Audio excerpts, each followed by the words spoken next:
What is going on, ladies and gentlemen? It is Wednesday night, and you know what that means. We are here live, and we are coming to you broadcasting from UPR Studios. I got my co-host with me right now, the great Kuba. He is now going by the Grand Slam. Interesting. What is going on tonight?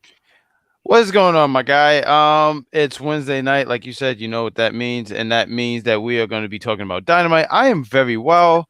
I'm excited to do this show with you, and I can't wait to hear your thoughts. You are, in the unpopular review, you are the AEW fan. I know usually it's you and Sheriff. Y'all are the, two.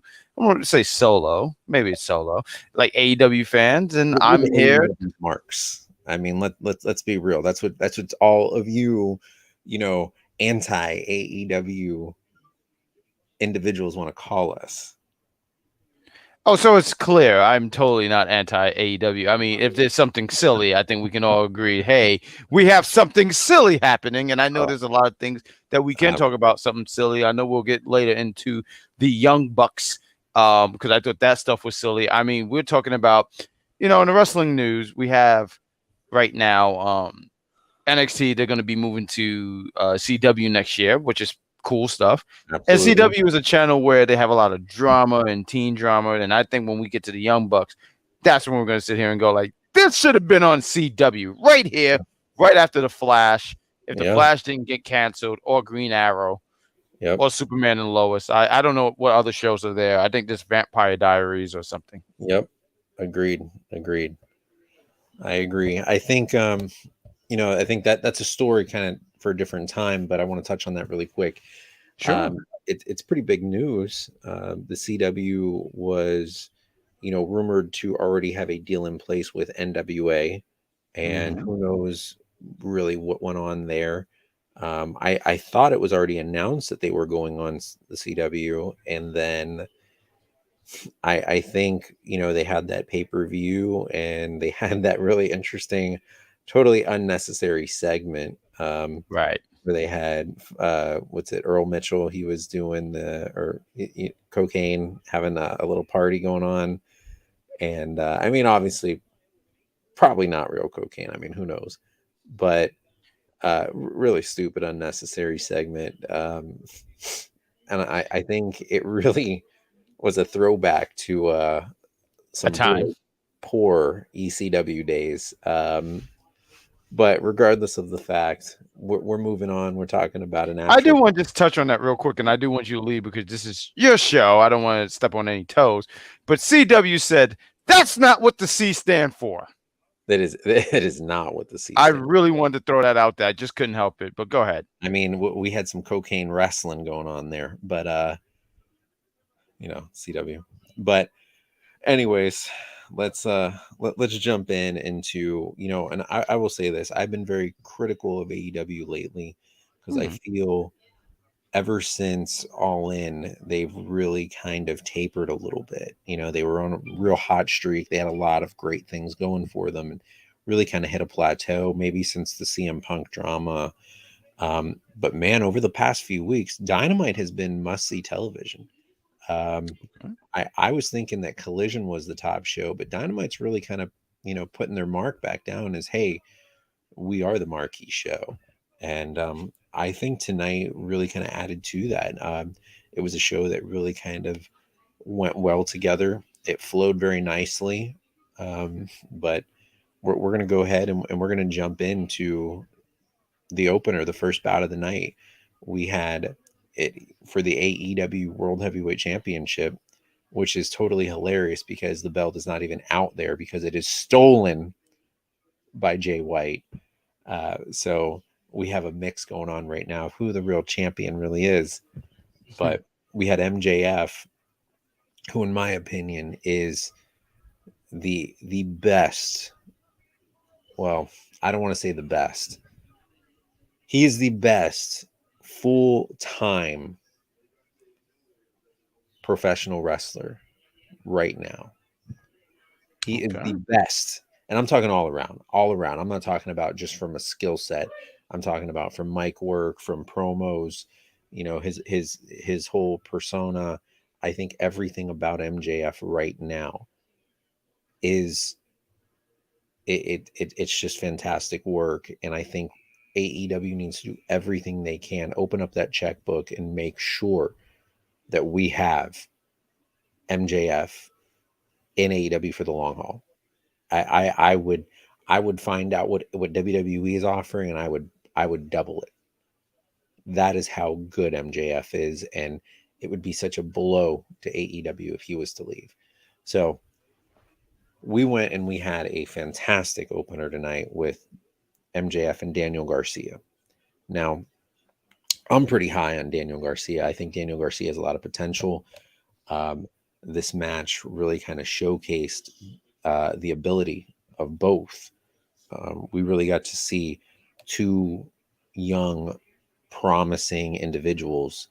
MJF is already at the mountaintop, but I still think he has a long way to go with a lot more a blossoming of a character. And I think that really went to show tonight, because I don't know about you, but I felt MJF is full on babyface right now. Like, it's not even questionable anymore. Like, this man was the babyface, and he is probably, I mean, this dude is out here getting Cody Rhodes type of babyface reactions. I mean, it is crazy. It is absolutely insane. But I thought this match was, you know, a great opener. I mean, I don't know that it was a 5-star bout, but it definitely was up there. You know, I'd give it 4 stars here. I mean, they opened it up. It was great because it progressed also Daniel Garcia, because we know he can hang. He is an individual that will eventually be in the world title picture. And there is it just goes to show people that want to crap on this promotion that they still do have a lot of good, young, promising talent. What do you say, Puba? So yeah, no, this was a solid opener. I'm usually, so when I first saw this opener, I said, okay, this is not bad, but you know, the Orange Cassidy for the longest time, you know, when he's I mean, he's still the international champion, but I would go like, oh, this is a good way how you open up the show. It's a hot way to open it. Right. The crowd. Go ahead. You wanted to say something? No. I'm yawning. Oh, I was gonna say, this was good. I mean, you mentioned these guys being young talent. I heard on the announce team how they mentioned these guys are not even 30. And as a guy who is 35, I just don't want to hear that. You know, because you're talking about guys who are 27. I'm like, yeah, I remember that. Yeah, the crowd eats up what MJF does, man. I mean, he does the handshake thing, and they do sportsmanship. I mean, he got that crowd. Everything that he was doing, the crowd was behind, and it was good. It was really good. Daniel Garcia, he's a really good wrestler. Absolutely. He's really, really good at what he does. And that was the thing. He was such a good wrestler that people were like, yeah, but they didn't find his character interesting. And then when he started doing, which is crazy because all he does is this, and people eat it up.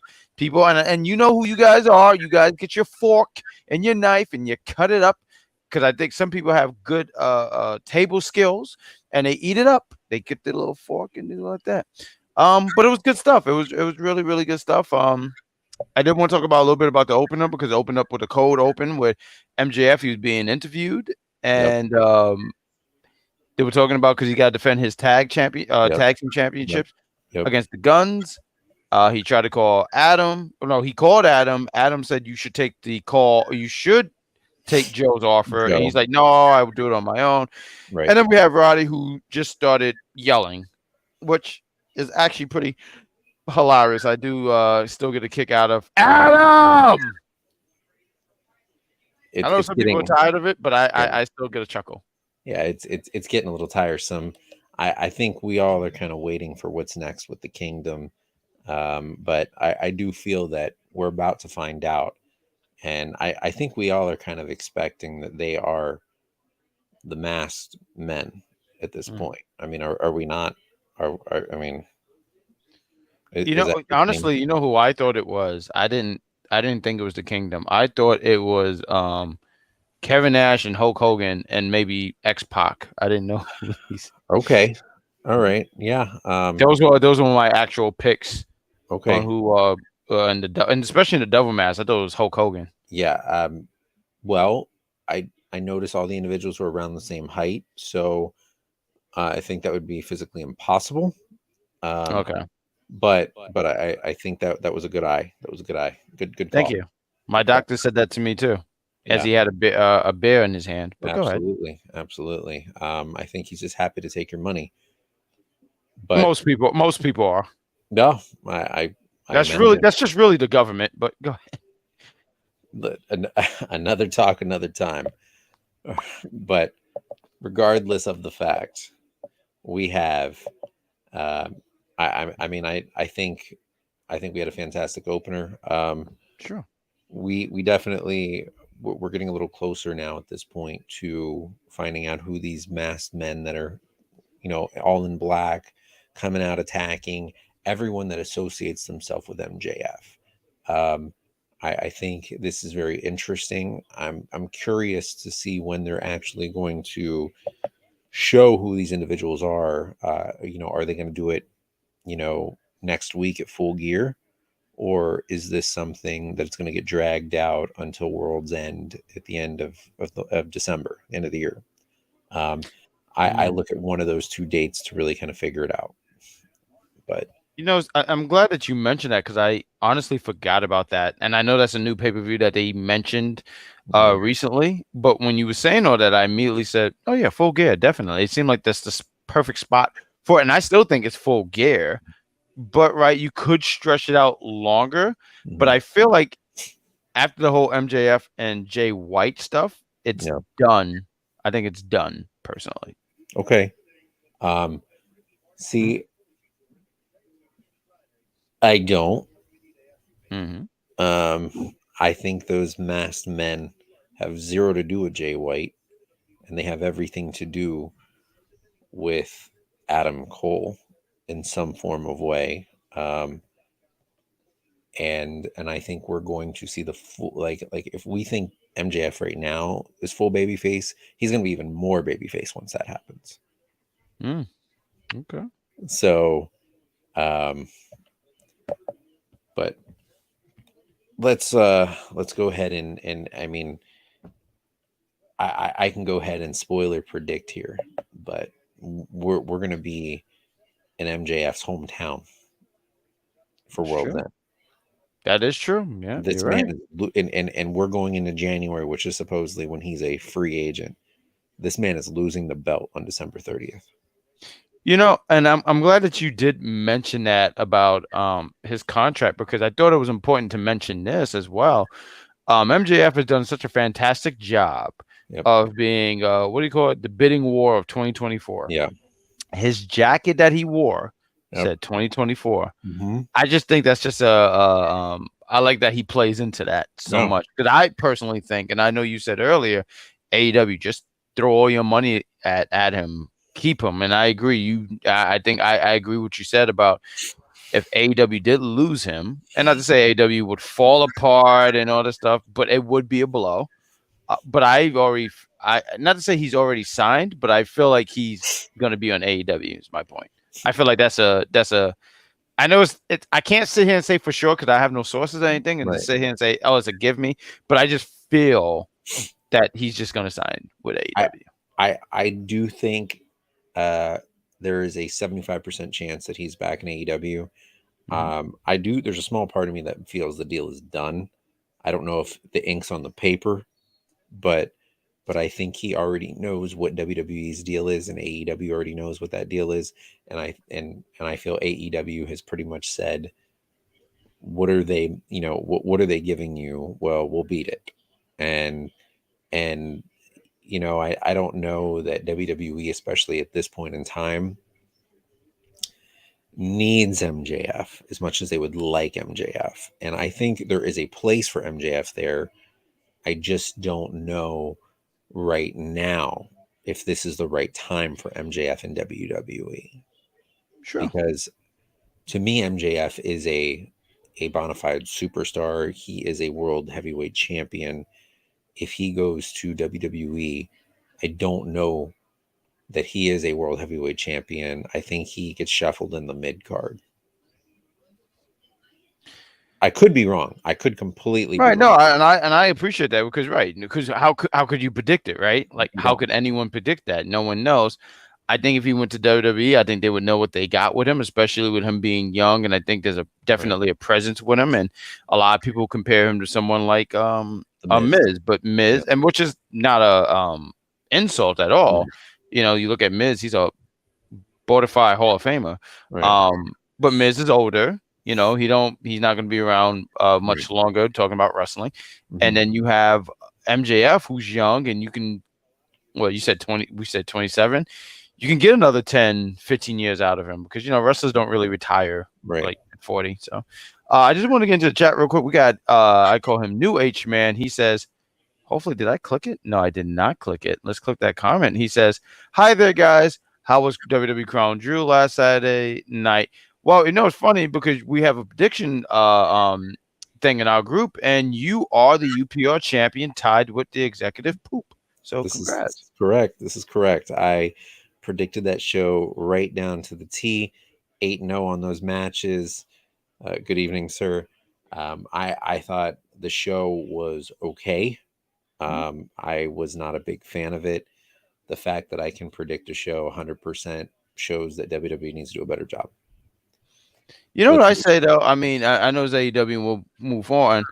I don't think predictability is bad. It's the execution. Because there's a lot of times where I always use this as an example about a match that's predictable, right? AJ Styles, Brock Lesnar. I already knew AJ was going to lose, but you could not tell me that match was not fire. No. Of course. I mean, you can have great matches, but I don't think there was any great matches on that card. And I also think when you have a big pay-per-view show, you got to give me some sort of surprise. I didn't leave that feeling surprised over anything. I felt it was a steroided Monday Night Raw. You know, I'll sit there and say, and then we'll move forward because I did a review on it. I thought John Cena was going to beat Solo Sikoa. I said, oh, they kept talking about all this stuff. And I mean, hey, shout out to you because you called it. You said Solo and shout out. I've been conditioned in a way as a wrestling fan to just be like, nah, they're not going to go that route. And then when something happens, and I was relatively surprised. And I love that I was surprised by that. And I love that how he won. He dominated John Cena. He probably sat in and said, this is for all those fast movies. Yeah. I mean, this is for being Dom Toretto's brother. Listen, Cena didn't need the rub. I knew that, you know, you can't rub Cena at this point. I feel like there's a joke in there, but I'll stop. Oh, there's definitely a joke in there. I know. You can't rub somebody you can't see. But beyond the beyond the fact, Solo needed that W more than anything. I agree. Solo took quite a few L's from Cody, and he kind of just fell in there, and he seemed to have been the final stage before the boss, which is always how it's been over the past year with him. And, you know, while he's been built up to look great, he's taken quite a few, you know, just a couple L's in the process. I don't think it's an embarrassing amount, but I do get what you're saying. Where he took a few, and this W was important, and he needed it more than John Cena because. And I like to throw this out here a lot when we talk about some of these guys that we grew up watching, right? And you're like, they're gonna be a Hall of Famer, like them losing, like John Cena losing, and John Cena lost a lot. But I don't think we can. No one's gonna sit here and say like, well, just put some dirt on this guy. No one's gonna be saying that. But I do want to get back to AEW because we do have H-Man. He said, "Who is?" Oh, I say new H-Man. Who is coming up to Full Gear pay-per-view? And that's next week, I believe, right? It is next Saturday. Next Saturday. Jeez. Next Saturday. Why don't we talk about this match? We had Sting and Darby Allin. I didn't get the names of these individuals. I think they were called the Workhorse. Right? Is that the name? The Outrunners. The Outrunners. I apologize. I got these gentlemen's names wrong. Yes. But I do just want to say, I'll take the floor real quick.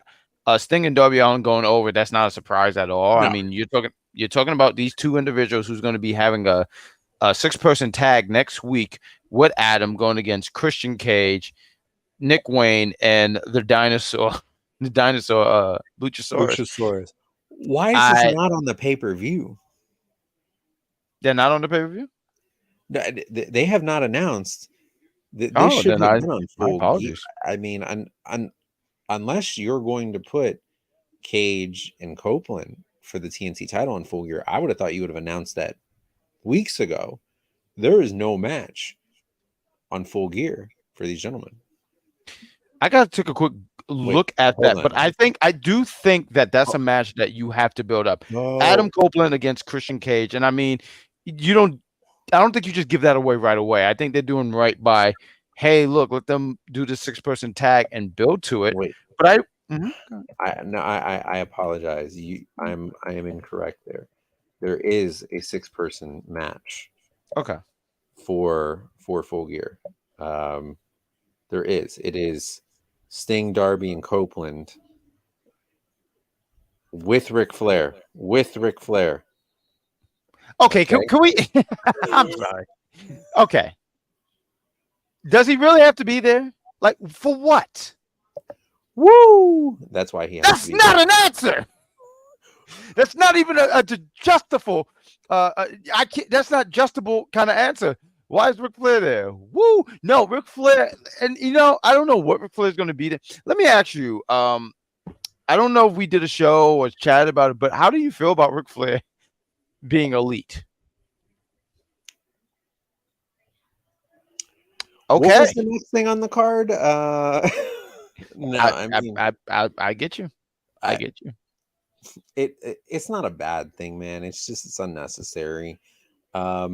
It's nice to see Ric Flair still around, but yeah, I mean, I guess he needs the money right now. So, and maybe they'll use him properly to the point where he'll be able to come out and help enhance talent. I'm interested to see how they do utilize him. I do not have high hopes for this. Let's put it that way. But I think there's a lot of good that can happen from him. So temper expectations so that way you're not disappointed. All right. Well said. Did you want to give any thoughts about Sting and Darby beating? I just put beat people. I didn't know their names, but I'm glad that you was able to give these gentlemen names. Because it was there. It happened. It was quick. It was a squash.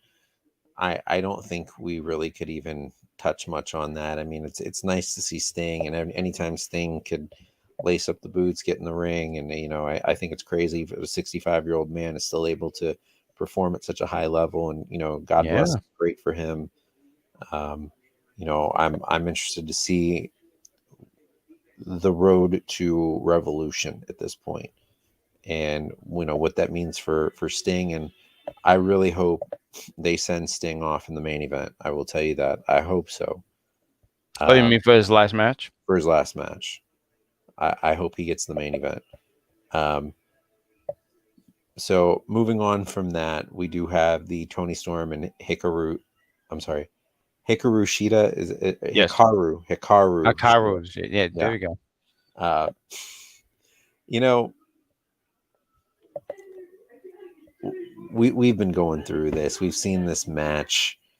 Tony did lose the title to Shida back on the 200th episode of Dynamite, and it was It was a pretty decent match. Kind of a head scratcher, surprising move, but now Tony Storm has a much different and I think a better gimmick. And I mean, I'm kind of expecting Timeless Tony Storm here to get that belt at some point here Ooh, in the future. I did like this segment. I liked it. I immediately chuckled because it was in black and white, and I forgot who was doing the whole She's interview. timeless. It's Tony Schiavone. Tony Schiavone. Tony. There we go. Tony.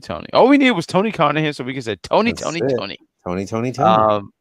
But then he would have made an announcement midway in the black and white uh scene. But I did enjoy that. I thought it was hilarious. One of the first things I was sitting there saying, it's black and white. Then I immediately asked, "Where's Tony's shoes?" But I said, "Right, that's her gimmick, right? Watch out for the shoe." Sheeta looked. I thought Sheeta was great here because Sheeta just looked so annoyed. She did. I caught a picture of her where she just like looked like she was rolling her eyes in there saying, What am I doing? I'm supposed to be in the ring killing people, and here I am in a 1920s movie. Yes. I ain't asked for this. And I thought they did a great job to hype up this match. I agree with what you're saying about Tony Storm. Tony Storm is great in general.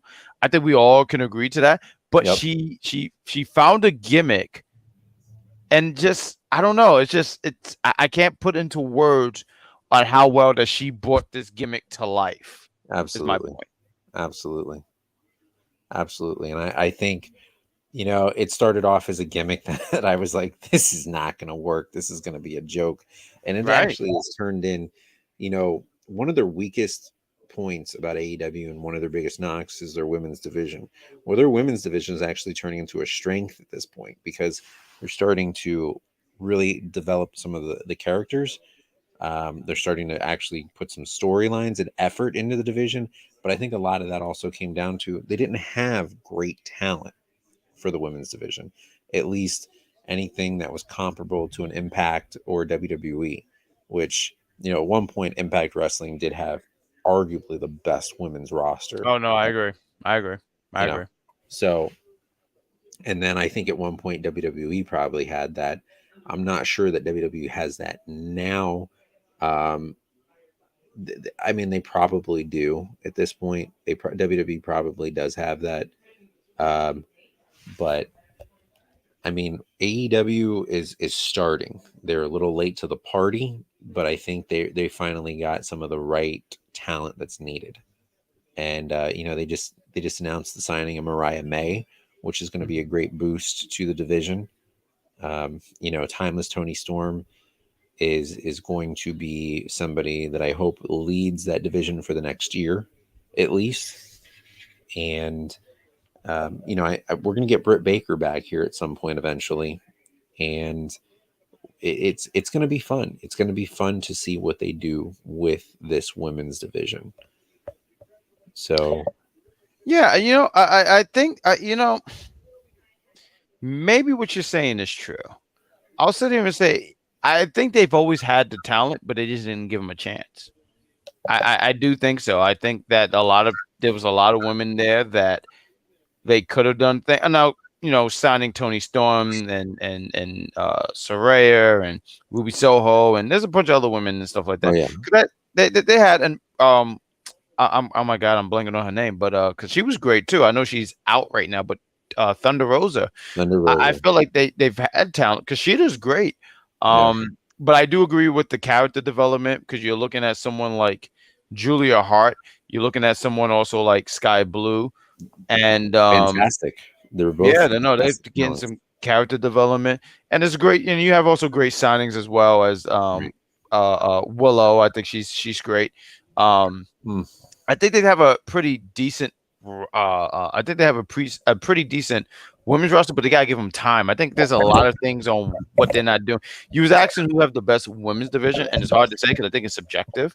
But I've heard people say so much. Like I have a friend who's a diehard AEW fan, and even when I said who's the best, because I wanted him to say AEW because I just don't think that women at that point was not strong enough, and I just wanted to hear it. And when he said Stardom, I said, okay, Oh, I don't watch Stardom, so I don't know, right. but I take his word because I believe that they have great talent.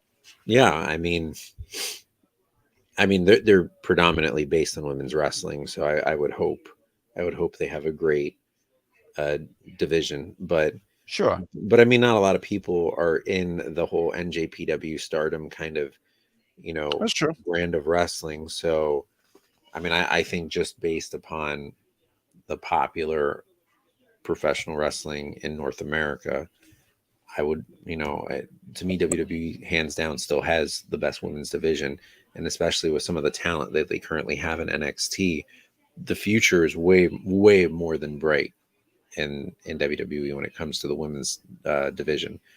I can't necessarily say the same about the men's division, though. I'm deeply concerned about the male roster in WWE for the future. I mean, I'll be completely blunt with you on that. Deeply concerned. I could use a blunt, but no, I think the men division is going to be quite well. But because the stuff that they have on NXT, I look at some of these guys and I'm like, you guys are in good hands. They're going to be in good hands. Well, I mean, Breaker, Mello. Mhm. I think the jury's out on Trick still, but beyond Breaker and Mello, I mean, who do they got? What are you talking about in NXT? I do sit here. I'm going to throw in Trick. You also got in. You also have Dragunov. If they ever Okay. decide to bring him off. Yeah. I mean, there's talent down there. There's a lot of stuff, and also too with the Creed brothers being called up. Now, personally, I still want to see a little bit more, but I see the talent in Julius. But a lot of people are already sitting there saying, in the future, he's going to be a champion. I think some people say world champion. I think that's a little too high up. But if you were saying mid card champion and he could do well, absolutely. Yeah. And you still got someone like Gunther, Seth Rollins in the next. But if you're talking about young talent, young, I think the people that I just named and stated, I think I sit here and go, it's going to be, and also Wesley. I think he's under 30. I'm not too sure, but Wesley, he's a great talent. My point is, I'm sitting there saying WWE, they have a nice plethora of young talent that when it's ready to be called up and stuff, they'll be fine. They'll be just fine. Okay. Which is a great thing, which is also a great thing in wrestling. I do want to throw that out there because we want that. I don't want to see people 60 years. Well, with the exception of Sting, he gets a pass. I love Sting. I took a picture with him in TNA some years ago, and it was fantastic. I said, "It is, yeah, it is." Yeah. I don't have faith in the main roster to use some of the NXT talent properly, but neither here nor there. AEW show. We're gonna move on. So this match was, we had two phenomenal talents in AEW. We had Swerve Strickland, which to me, lock your doors, everybody, because he'll break into your house. Dude, this guy, man, there's so much talent that you could say, like Cody, for an example. Cody goes from AEW to WWE, and you could arguably say he got bigger. You could argue that. I don't know that because AEW had him mainstream. But it's hard to look at some of the WWE talent and say that came over to AEW that they have been bigger and better. You can't even deny that with Swerve Strickland. This man elevated himself, took himself to a whole other level that he never would have gotten WWE. He really has become what Cody was able to do in Ring of Honor and New Japan. He is elevating his game to that level. And with another year or two, Swerve will be one of those guys that you're looking at like, damn, this guy, like WWE will be forking out money for Swerve. I hope so. I firmly believe that if there is a most improved player award, Swerve is the most improved player. Those are some high praise what you're saying about Swerve, and I agree with what you're saying about Swerve. Swerve is somebody that when he first came to AEW, I was a little concerned. I mean, he did the tag team stuff, and it was cool, But then after a while, it just seemed like he was getting lost in the shuffle. Completely. Now what he's doing, when he beat Hangman Adam Page, I forget what the pay-per-view was. What was it? What was it? Wrestle Dream. Wrestle Dream. Yes. I was glad. He cheated. No, it doesn't matter. He beat Hangman Adam Page, who is pretty much like he's made in AEW. Yeah. And him beating him and also beating Penta tonight. I mean, they had a pretty solid match. And one of the things I've said during this match is that Penta is great. One of the things I said during this match, I remember just laughing because I said one thing Swerve is going to do, he's going to stomp on you, and that's what he does. He stomps on you. He got a win on Penta, and I'm glad, and he kept the momentum, and I hope that at Full Gear, he does get the W again on Hangman because he's just building some momentum. I mean, the stuff that he's been doing. I mean, it's comical to me that he breaks into someone's house. And no one's there, by the way. It's poor parenting. Yep. He goes into someone's house. I mean, right now, I saw on Instagram or Twitter, one of those two, and he said, "I've gone too far." So, I mean, he's been breaking into people's houses for a long time. But he looked good in this match. He did. And I'm happy that he's getting. I'm happy that he's getting eyes on him. I'm really happy about that. He is, and he's elevated his character. He's taken his whole character to a different level. Yeah, and I'm so excited to see where they go with that character. One thing that's a little disappointing to me though is we've talked before about how great Penta is, but it always seems that Tony and AEW feed Penta in to put over somebody else because they know how great he is, but they don't give him the rub. So whenever I see a Penta match, I'm always like, I know he's going to take the L. Right. And it's frustrating because Penta is that good. And Penta does need a run here. It would be great for Penta too. I just don't, right now with Swerve getting the momentum, definitely not now. Right. But and it took me a minute too because when I saw this match, I was like, oh, okay, cool. I forgot Penta because Penta did a lot more. He was doing more tag team matches. Now I know him and his brother Ray. They do solo matches, single matches. His brother just dropped the International Championship. Yep. But I was sitting there saying, "Where's Ray Phoenix?" And I was like, "Oh, right, he's out." So right now he's doing solo work. But the one thing about wrestling is that so Penta, he does take a lot of L's, right? Single matches. All it takes is that one win or that promo, that fiery promo that just bring him back because the fans are not turning on him. They still do is it right? There's that Mio Nero. Right. Yeah, so it's gonna be fine. I just wanted to talk a little bit after this match. After Swerve get the win, Adam Page, who was banned from ringside, comes out, attacks Swerve. Prince Nana, who is fantastic. He saw this, he ran away. Security was trying to stop this. I always laugh at when security tries to break up the fight because they're just doing their job. That's all they're doing. And the wrestler says, "Get out of my freaking face," and he punches him in the throat. Absolutely. But he hits the dead eye off the stage. Talking about Adam Page to Swerve, leaving Swerve laying. And I think it adds a little bit more heat into this match that's going to happen next weekend. Yep. So good stuff on that. Good stuff. And Adam Page should come out. Something that they mentioned early in the night, during this match, I apologize, was that they said Adam Page said they banned Adam Page because they said, yeah, Swerve broke into his house, but they have banned Adam Page. I'm like, why haven't they fined Swerve for breaking into someone's house? That's not what you do. But whatever. Wrestling, right? Like, what does it matter? Kane burned JR and he still showed up to work. So if I done that, I would have got fired. Not okay. Not okay, man. Don't do that. None of it makes sense. None of it makes any sense. But sure.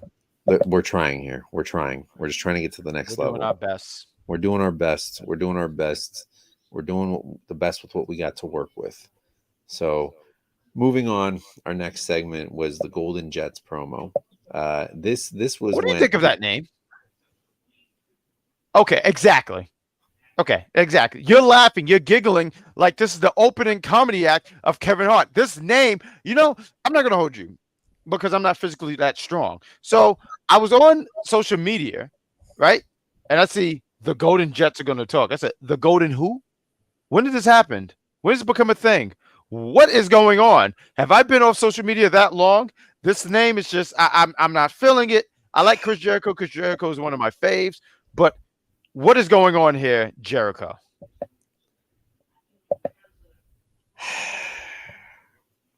I don't know. I feel like Jericho is now lost in the shuffle here. I mean, but I also feel like Kenny's kind of lost in the shuffle here. So, what do you do with these guys? You're sticking them together. It's entertainment. It's fun. It's not going anywhere. I mean, no one really expects this to go anywhere because this was the promo that led to the match for Full Gear, right? I mean, we're going to get the Golden Jets against the Young Bucks. And I believe what the stipulation is, if the Golden Jets win, they get the Bucks tag team title shot. But That's right. They have to disband if they lose. The Young Bucks come off like big crybabies in this segment. I'm sorry, I don't mean to take over. This is your show, but before we even started. I even told you. I said the Young Bucks. There was a lot of crying here.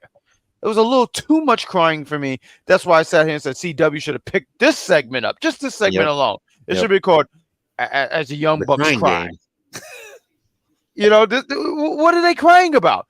They're mad at Kenny, right? They're mad at him because he has a friend outside the Young Bucks. So it's like, Kenny, what happened? We're the elite. We're the elite. And and Kenny's sitting there just like he's almost embarrassed. He's like, I hang out with you guys, the crybabies, and they're sitting there saying, oh, we couldn't go in our locker rooms because Jericho was in there. So now you're scared to go in the locker room. Jericho is not. They made Jericho sound very obese here when they said, oh, well, Jericho took up too much space. Jericho then proceeded to school these boys because he's sitting there saying, like, look, man, we started this together. And I loved when Kenny spoke up and he actually said something when he said, I've beaten you in a tag team match. And after we beat you, then, we beat you, you crying sissy, all this. I forgot what Kenny said, but Kenny called them out. Loved it. The Omega Kenny, good job on that. Because you know what? They said there's no crying in wrestling. I don't agree to that because people do cry. Ric Flair cries all the time. But I sit there and just go, what is happening? Why are you so upset? Why are you upset? Yeah, I got jumped. And even Jericho pointed out, he said, yo, when Kenny was getting beat up, where were you when Hobbs was stomping him out, his lungs out? Right. No answer, huh? All of a sudden, we're being in one of the Tony Storm movies where it's a mute. Speak up, Young Bucks, because let me tell you something right now, because that wasn't elite. It was not elite. It is not okay. It is not elite. This is called All Elite Wrestling, and that wasn't elite. That was not elite. That was not elite. That was the evolution of the Young Bucks. What can I say? I love that. The evolution. So does that mean like Ric Flair and Triple H comes out with them and they're like the I can't even call them Randy and Batista because like Batista was much bigger than both of them. So I can't say that. The Elite Revolution. I don't have a pun for that one. So you got me there. Oh man. So I'm so fun to work with, I know. Thank you. Man, it's fantastic. It's fantastic. Thank you. Preceding this, we had the Ring of Honor World TV Championship match with Samoa Joe against Keith Lee. I feel like this match, you have two heavyweights, marquee kind of players. Yes. Why would you not have this on a major show? Why would you have this on a good point? So, like this could have been so much more. Not that it was bad. It was just what happened to Keith Lee, man? What happened? This guy, so much promise, so much potential, never realized in WWE. Started off hot in AEW, kind of really faltered, fell off, and there's nowhere to go with Keith Lee at this point. I hope they really figure something out with him because he's I'm not better. sure what it is with Keith Lee because, like, right when WWE and I remember talking to the executive consultant. One of my favorite Survivor Series was Survivor Series 2019, and I thought he had a great showing in that match. Talking about Keith Lee, he was in the last two. It was him and Roman, and no, he didn't beat Roman, but just to be the last two with Roman, and then Royal Rumble 2020, he's in the ring with Brock Lesnar. Right in AEW, he started off hot. He won the tag titles with Swerve. And I just don't know what happened. I don't know. I don't know if there's anything backstage. I don't know, and I do want the best for Keith Lee because I think Keith Lee is a fantastic. I got more familiar with his work because of the stuff that he did with NXT. You know, because I didn't watch all the stuff that he did in the Indies. I got to see what he can do, big man, and he could do all these moves. I mean, I'm half his size, and if I try to do any of that stuff, I already see my ankle cracking. You know, just such an amazing. Yeah, yes, and just so amazing. I thought these two had what a big man match. There was some really cool spots in here. Samoa Joe's great. No, he's fantastic. He's fantastic. Yes, I just had to sit here and say that. Like Samoa Joe is great. You mentioned. So when you say a big show, you mean like a pay-per-view, right? Like absolutely. Because I mean, let's be honest. This was the definition of what they say of big meaty men slapping meat. There we go. Absolutely. This was that heavyweight bout that you don't see anymore, that you don't get, that's not out there anymore. You don't have talent like this. So I don't understand why you just throw it together like this and not build on it. That's my knock for this, because I just feel there's so much potential with this match. You know what I think though? So some valid points on what you said there, sir. I think they wanted to get to the story of Samoa Joe dropping the championship. Now, you could have done it on the pay-per-view, but I think they wanted to save that for an episode of Dynamite. I don't know what the mindset was, but that's just what comes to my head immediately. Mm-hmm. And I think that's why they just did it. Like, hey, let's just do it on an episode. Samoa Joe goes over in a hard-hitting match, like you said, two heavyweights. I don't even know if we say heavyweights. I think we say two super heavyweights. Yeah. Because these are some big boys here. And I think they just wanted to have the visual of Samoa Joe dropping, or I'm sorry, relinquishing the television championship. I think that's what they wanted to do. Yep, I agree. I just wish it was maybe with a different opponent. Following, but is there any feeling towards that? I mean, I wanted to dig a little bit deep, but any feeling about him dropping the championship? I would have rather somebody, maybe in like a triple threat or a four-way, got that belt somehow instead of just dropping the belt. I'm not a fan of dropping belts. I understand not losing the belt though, because if you're going to go on to a higher level, how do you lose your mid-card title and then go for the world title? I get it. Like, I do understand that aspect of things. Sure. But I just think there's other ways to go about than just dropping the belt, because dropping the belt, what it does is it says this is insignificant. But it is really, though. I'm sorry. I get what you're saying. I guess if you're just talking in the wrestling world, right? Talking meaning like show, yes, right? Yes. Okay. You don't want to make a title insignificant. It should be a prestigious thing. I don't like dropping it like that. Sure. So moving on to our next segment, we had this the promo with OC challenging Mox for the international championship at Full Gear, which I think we all saw that coming. Yeah. I think we all.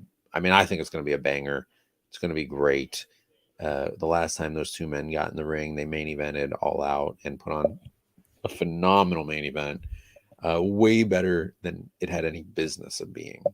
So Do you have any thoughts on the continuation of this No, I feud? have no problem with it. I mean, my big thing was my biggest thing was I didn't like how the championship was going. Like okay, so Moxley dropped it to Penta, then Penta dropped it to Yeah. OC. I didn't like that, but I understood the reasons on why all this stuff was happening. I got that.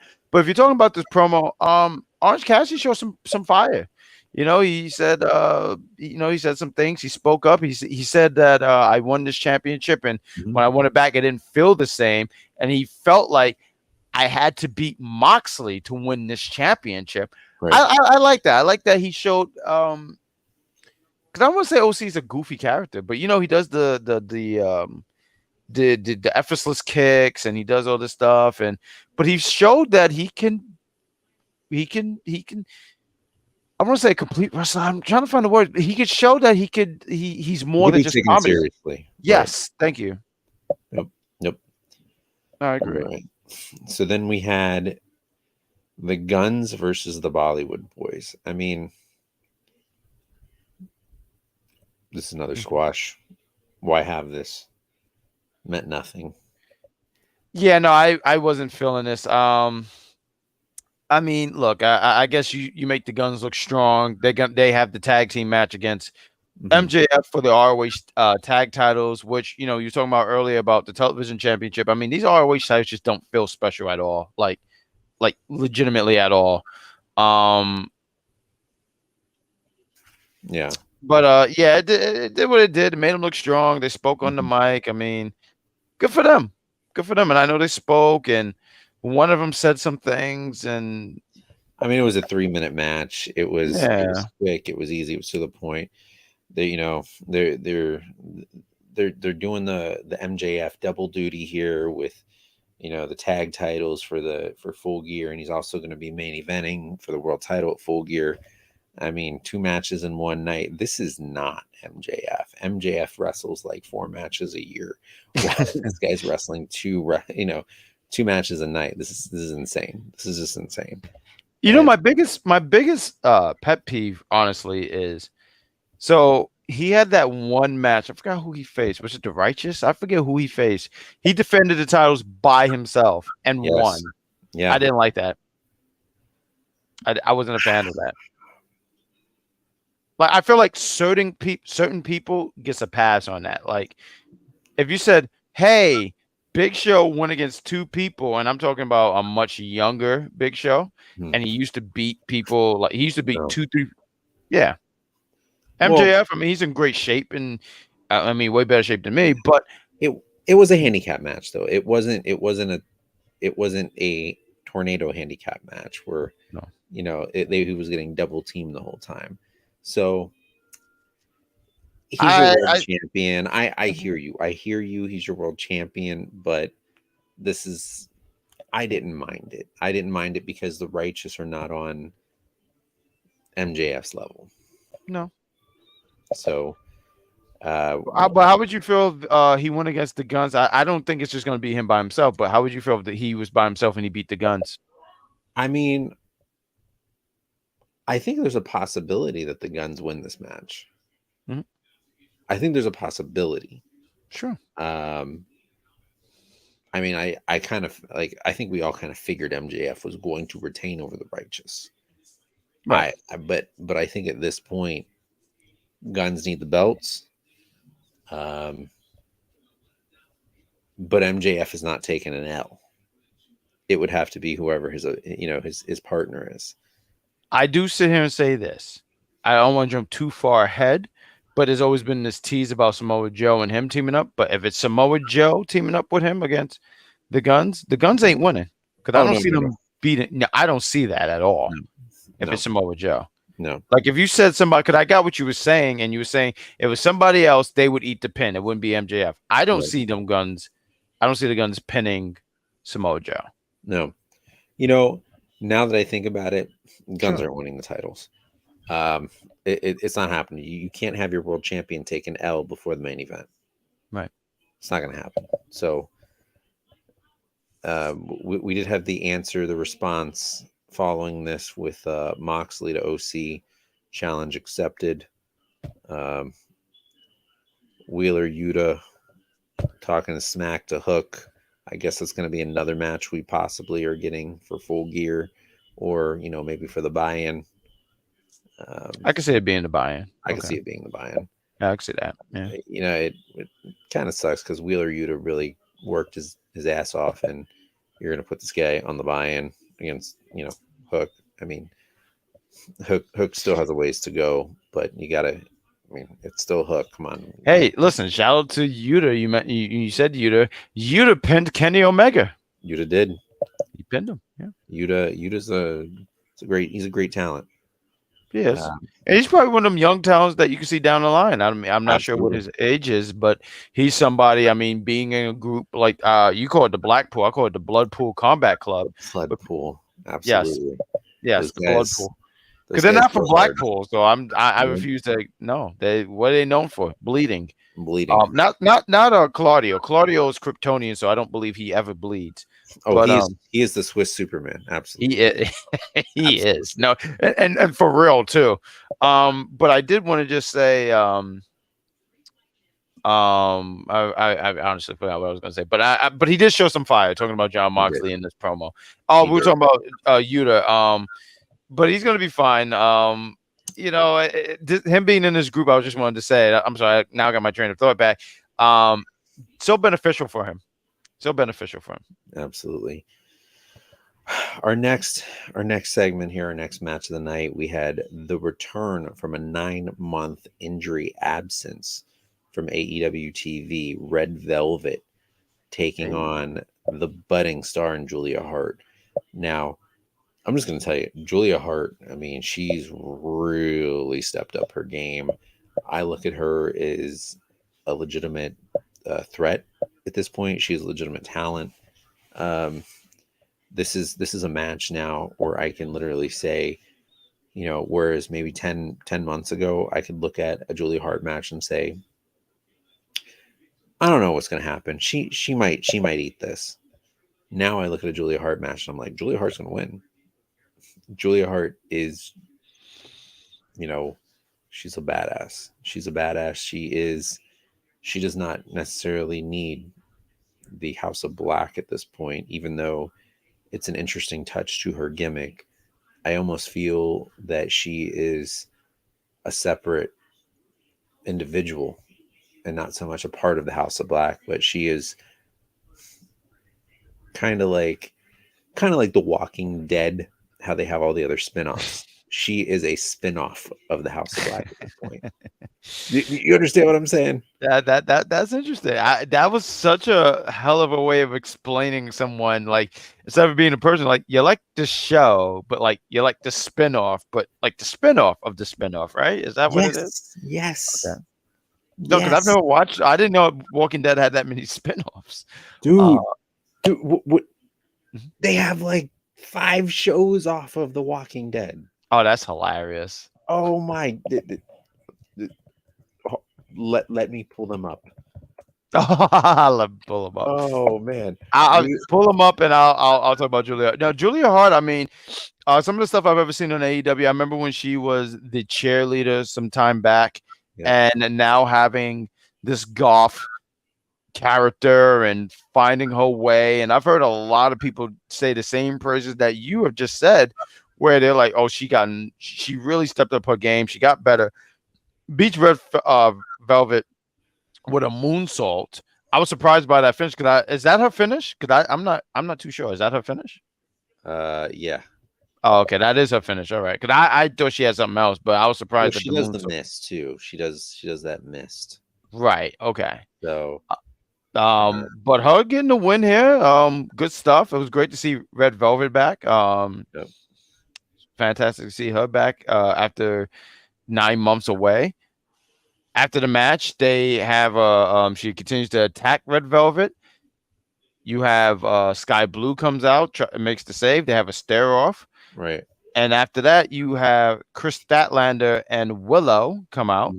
And it looks like I mean, Sky Blue eventually and Julia Hart are going to team up here at some point. You're seeing that, right? I mean, it has to be. It has to be. They had that tease. Was that Collision? I think it was Collision or Last Dynamite. It's been going on a little bit. It's been going on a Right. little No, bit. but there was one where she sprayed her with mist. Yeah. And Julia was even looking to make sure she didn't have mist. So but what I like about that, if that's what they're going, I like that they threw you off with it because you see us do the mist and you're like, why would they team up? But you know, in the mind, they're like, we got him. So that would be cool. Mhm. So let me ask, if her and Julia and Sky Blue team up, does Sky Blue join? So she's a part of the House of Black. Mm-hmm. I mean, you add Sky Blue to the House of Black at this point. That's what I was asking. Okay, so you do add them. Okay, absolutely. That's your next one you add in, and they need some infusion of newness, something different. But yeah, so I got this list here for the Walking Dead and all their spinoffs. Let's count them here. Okay. So we have the Walking Dead. We have the Walking Dead Dead City. The Walking Dead Daryl Dixon. Wait, what? Fear the Walking Dead. The Walking Dead World Beyond. Tales of the Walking Dead. And the untitled new spinoff of Rick and Michonne Walking Dead. You said untitled. They really love their Walking Dead, huh? They have way too much Walking Dead. Very too much. This is the Walking Dead overload at this point. So I guess they realized they had something special, and they said, "Let's milk it for each other for whatever they have left." Right? I mean, you end the Walking Dead just to have everyone else go their separate ways. I mean, how bad could that be? So it's main event time. Let's go. We have them boys, Mr. Mark Briscoe against the Switchblade, the leader of the Bullet Club Gold, Jay White. Now, I'm gonna say this is a phenomenal match. This was a great main event. These boys can go. It made Mark Briscoe still look real solid. I felt Mark Briscoe was definitely missing off of AEW television for a while, and this was a nice, a little bit of a return for him. And then Jay White continuing his winning ways, coming out on top, looking like a true superstar and somebody that you are thrusting into the main event of one of your largest pay-per-views of the year. Some good stuff from these gentlemen. I did like the promo that they had earlier with Mark, and he it was like, me and Jay go back. I remember when he didn't have no facial hair and he was a baby to this wrestling thing, and now he got facial hair. Mark Briscoe is great. You give him a mic, he's just going to say whatever on top of his head, and that's great. It looked like he was going to get the win when he did that elbow. He has a name for it. And and also too, there was stakes in this match where you had, if Mark won, he was going to be the number one contender. Correct. For the AEW Championship, which I got to sit here and say, I think it's hilarious with this AEW Championship. Jay White have stole this belt for what, a month, and there's been no ramifications. Like, I mean, what is Tony Khan doing? How are you allowing this title just to be stolen and not even trying to? I'm sorry. You was asking what he did. I was just mimicking. I mean, what could you possibly be doing? I don't know. Maybe Tony Khan is in the back. Maybe he locked it. You know what I think happened? I think Tony Khan is in the back. I feel like people knock on his door and he doesn't answer. I think he hides underneath his table. And when they say, "Tony, are you in there?" Tony says, "No, go away. I don't want responsibilities." Because why is this man walking around with this championship for a whole month? Why has what is happening here? You know, like people have gotten suspended for less. And you mean to tell me this guy's walking around? Whatever. We're here to talk about the match. Good stuff on these gentlemen. These guys went out there, did what they had to do. They did their big one. After that, MJF comes out because he wants his championship. He won his belt back. And I'm glad that he's trying to fight because Tony Khan ain't gonna do nothing because once again he's underneath the table. Nope. He probably locked the door. Yep. He probably locked the door, and he probably got like a sign and he wrote it in crayon, said Tony no here. Yep. Oh, we got Good Chris in the chat. What's going on, Good Chris? He says happy birthday. It was both Keith Lee's birthday. He had a hell of a gift, and Juila Hart. So happy birthday to them. Happy birthday. Happy birthday to you. So, but I just wanted to touch real quick because I know we're getting ready to end the show. But we had that cliffhanger. We touched on it a little earlier.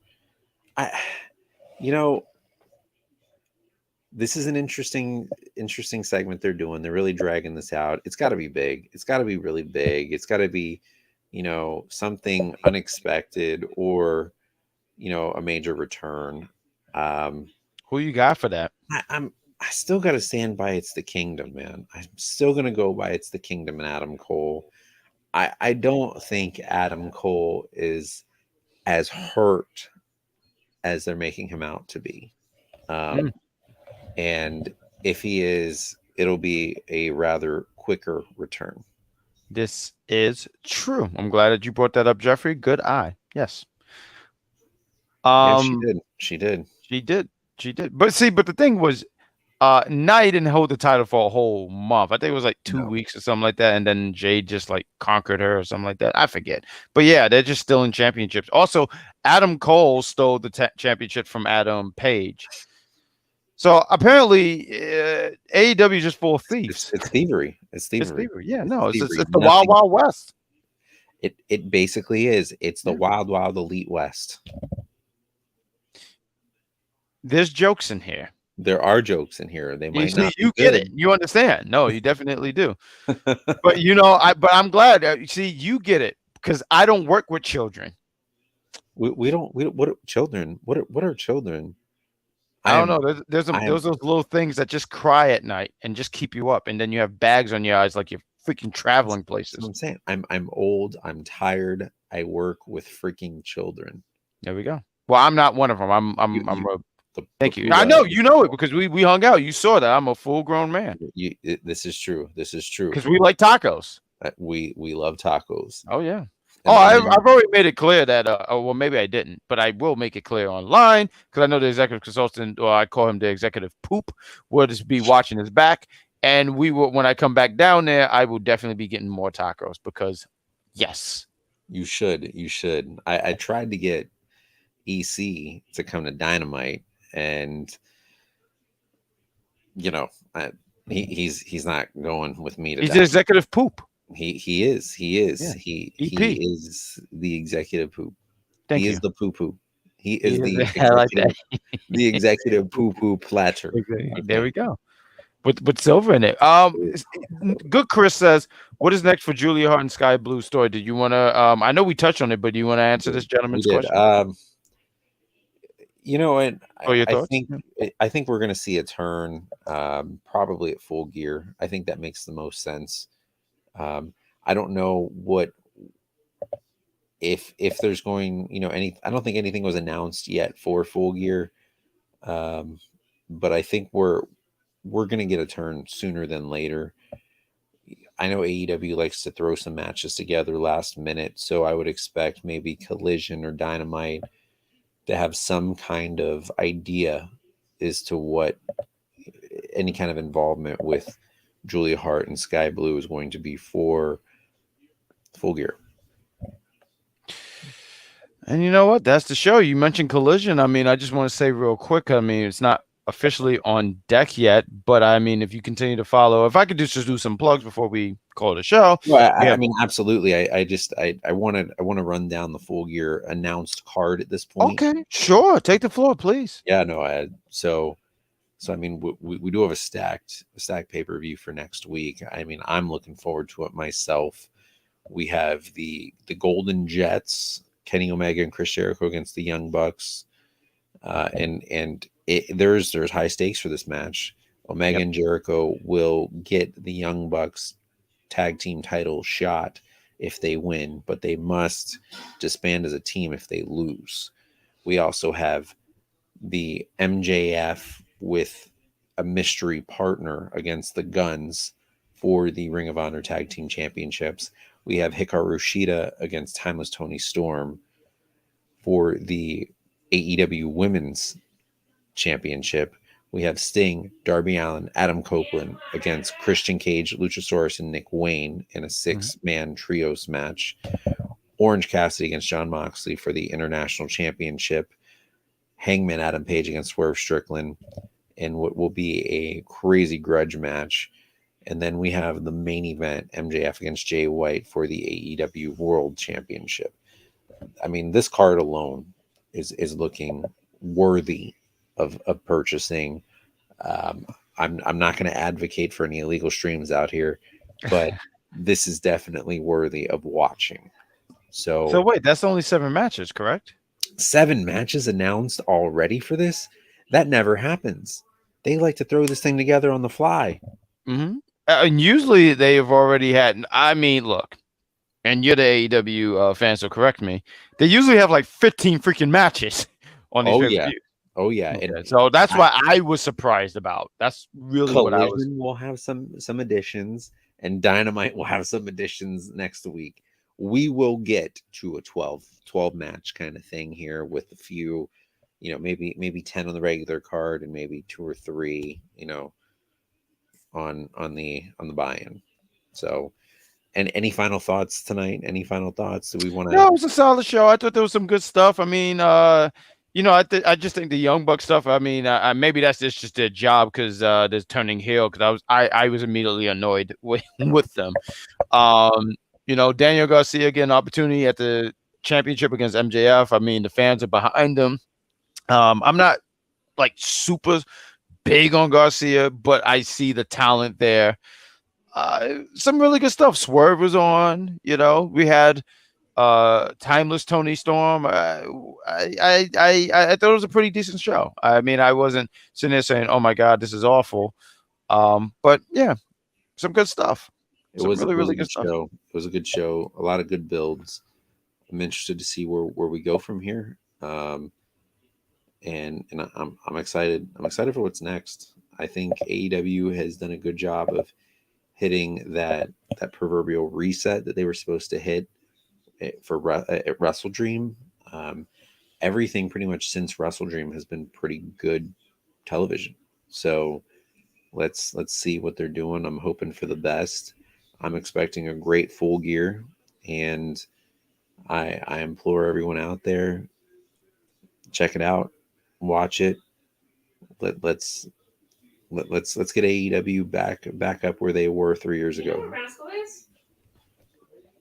There we go. And with that all said, I guess this is pretty much the review.